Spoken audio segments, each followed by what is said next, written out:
What's up, y'all? I have a reading for y'all today. So I'm going to get into your energy and see what's going on. So Spirit, can you please tell me what is the current energy of the collective watching this video?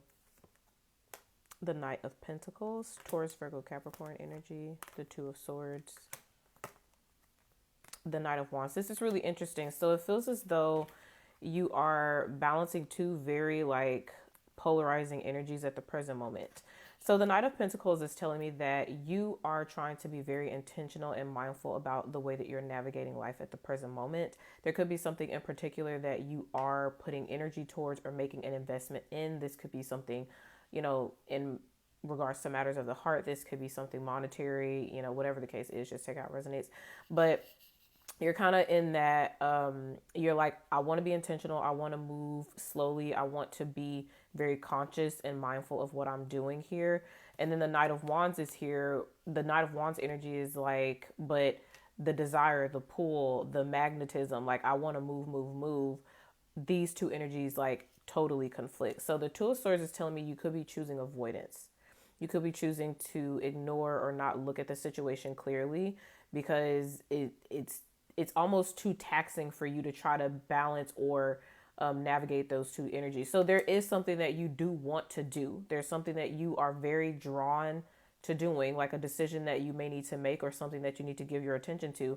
But it feels like you're like, but I don't want to just, I want to be intentional. I want to be slow about it. I don't want to be impulsive. I don't want to make the wrong decision. So it's like I said, it's you avoiding it entirely. You're just like, I don't even want to think about it. I don't want to put up with this at the present moment. Okay.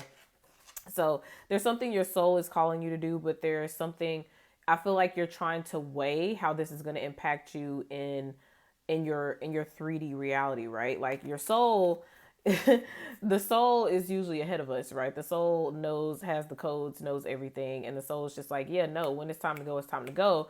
But you being a human, you are a spiritual being having a human experience. So you're just like, but no, we can't just go do that. We actually, there's rules. there's a process here, but it feels like it's almost too much for you to try and even figure out at the present moment. So you're choosing avoidance between these two energies. Okay. So let's see what's coming in that you need to be aware. So Spirit, what's coming in towards the collective that they need to be aware of? Ooh, what's coming in towards the collective that they need to be aware of? I feel like some type of decision is coming up. What is coming in towards the collective that they need to, oh my gosh, that they need to be aware of? The Five of Pentacles. Ooh. Seven of Wands. The Nine of Swords. Ooh, Eight of Cups. Some of y'all do have a decision to make. It doesn't look like an easy one either. Let's do another part.